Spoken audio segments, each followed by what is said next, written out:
Hey people, what's up? As you can see, I have a dog over here.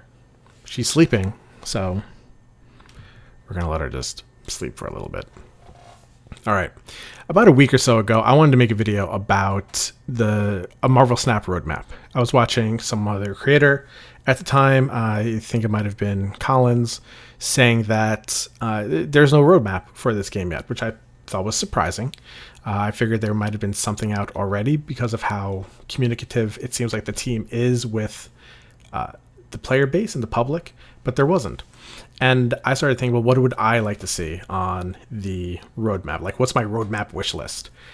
And I unfortunately put off the video enough to have them actually turn out an actual roadmap, which is what you're seeing right here. And I'm not going to get into details about that. I mostly want to discuss criticism about a couple of these things and things that I think they've missed, or maybe they're just not stated on here just yet. So there's a lot of the things like conquest mode, the card acquisition improvements, token shop, personalized shop. You can get the opinions and real details from other creators. I really want to talk about some of my biggest problems, which was matchmaking the way it is currently, because it's completely in a negative aspect of a player experience when you are in mid ranks between ranks 40 and 70, and you're going against players that were infinite last season or this season. It's just not fun. I already have a friend who doesn't want to play the game anymore, logs in for just the daily quests and doesn't play. It doesn't really care right now because at least 25 to 30% of the matches he's going against are infinite players. It's just not fair. That's one. And the other one I wanted to talk about was just test deck mode. So just going to go over to their Discord, their matchmaking algorithm. All this stuff is really great. Very few issues with it. Right now, they're working on an improvement to their algorithm to make sure that players won't get matched up against an opponent more than 30 ranks away. I think it should be 20 ranks away if they are below infinite. It should not be more than that if it's above infinite, which you're going to see in a couple. It's infinite versus infinite only, but the 30 ranks should really be 20. Infinite MMR floor. When this reaches, when somebody gets to infinite, their MMR is going to be frozen at that for the rest of the season, and they can't drop below that. And that's going to help from them tanking their rating on purpose, going against lower level players and discouraging them, or whatever the meaning is that people are doing something like that. I think it will probably help. Anything that prevents infinite players from facing people that are below 80 is a good strategy for me, and I support that. Infinite versus infinite, meaning that players that reach infinite rank will only match against other infinite rank players. I think that should be, if that's what we have to do, fine. I'm good with that. But I think it should be over rank 95. I think once you get to 95, then it's okay for you to start fighting infinite rank players. I think that's fine because you're right there at the edge. Once you go below 95, no infinite rank, but above 95, you should go against infinite players. So they have it mostly right. Regardless, if these are the changes that go into effect, I have zero problems with that. The other thing is test deck mode, which I'll just go to my roadmap for it. All right. These are the changes that I wanted to see, really. Infinite matchmaking changes, which they pretty much covered. And I support all of those. Some minor tweaking, but I really like the way that it is. Another thing I'd like to see is just looking at discarded and destroyed cards. It's a mobile game, you get distracted, and if you turn away for just 2 seconds and Sokovia hits, you discard a card and you're not paying attention, you don't know what your opponent discarded. If you get Yondu'd, then what if I miss that card? Then I might be waiting for a card that was already destroyed because maybe I was distracted for a couple seconds looking at somewhere else, because it's a mobile game. Sometimes you just got to pick your head up, and it sucks. You can already look at the number of cards that have been discarded and destroyed, but you can't actually look at specifically what they are. I think that's bad. Play versus bots mode. So in their actual roadmap in concept, and this is really aggravating to me, that in concept they have the test deck mode. Now, if you go down here and you scroll all the way down to here, test deck. But as we explored this feature, we found that unranked mode comes with some not so great and additional challenges. So we set out to reimagine what this feature could be, and test deck mode evolved from there. We're considering adding a button to the deck editing screen that will let you instantly hop in a low stakes game against the computer. I don't like how it says low stakes game. I'd rather a no stakes game. We're in the early stages of concepting here, but we'd love to hear your thoughts on this. There is zero reason why there isn't a versus AI mode right now. If you watch other creators, people who are above Infinite even, I'll refer back to Educated Collins. He's one of the people that I watch kind of often, that he has a problem where he goes against a lot of bots. And he's ranked 400 something.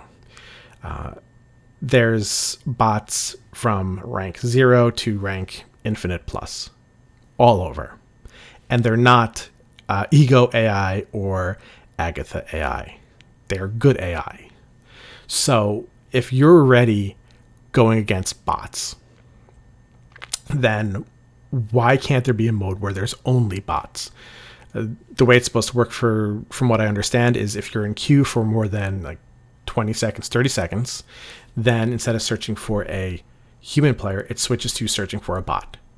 Why isn't there already a mode that lets you skip that waiting part and only search for bots that are in your MMR rank for no cost? For you don't win any cubes, you don't lose any cubes, you can't complete any of your daily quests, nothing counts in it. Only thing that you could do is just play against AI. No rewards, that's it.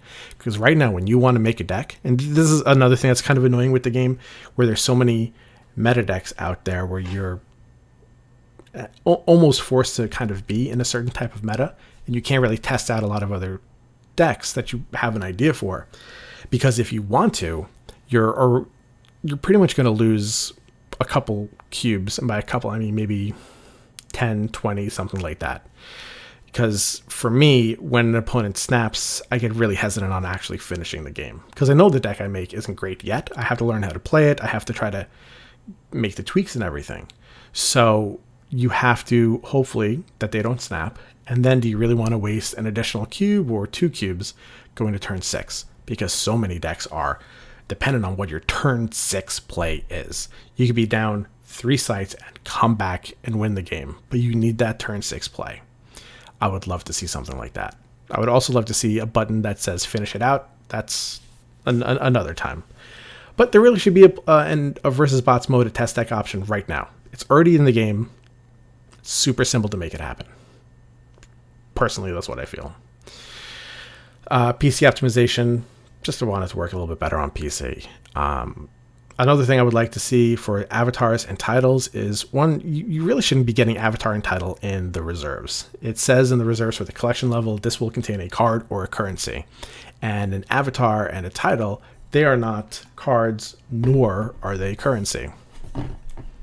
So why are they even in these reserves? They should be gone from them. Instead, if you get a card to Infinite, if you get Juggernaut to Infinite, and you make the new card of him, then along with unlocking the new variant of him, you should also unlock the profile of Juggernaut at the same time. This way you get that avatar. That's it. If they want to do something where you keep getting maybe different borders with the Infinite cards or something like that, sure, fine. But I think if you want to get a certain character as their avatar, this will force you to play as that character more. It'll force you to get the boosters. And it will reduce that awful feeling of getting your collection level up and getting an avatar. When it comes to titles, those shouldn't be in the reserves either. Right now, they're already in the season pass. I think maybe if they add a small title section to the store where you can buy a title for 300, 400, 500 credits, not gold, just credits, that should be there. And then there should be the season pass ones. And if they ever do something like an achievement system, have special titles for that too. but it's really discouraging and puts a negative player experience when you get those from a reserve. It's not fun. Collection track changes. Personally, I think every 1,000 collector levels or 100 collector levels, some sort of milestone like that, instead of whatever the prize actually is, it gets replaced with, like, the 100 ones would be like a small reward box where it might be, 500 credits, 300 gold, and then like 20 boosters, something like that. And every 1,000 would be like a bigger box, something like 1,000 credits, 500 gold, 50 boosters of something, right? That was to really commemorate your milestones of what you're going through. When it comes to better event rewards, they really just need to do something. I talked with a couple friends about why they do the gold first, because just in case it doesn't make it, it really gets people going to be a part of it to get the gold first. But when you have to spin 20 million records and you're getting like a storm variant or something at the end, I forgot what it was, a lot of the rewards are kind of blah, and they're not fun to do. So either have better rewards, more frequent rewards, instead of just 3, maybe do 6, double it, right? Give people more milestones so that they're more inspired to just keep going for the next one.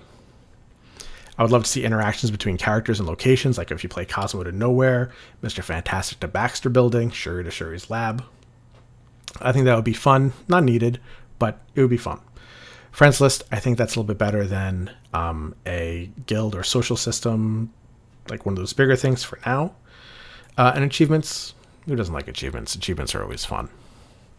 So those are the big changes that I wanted to see. Again, the overall with what these are, I think they did a great job.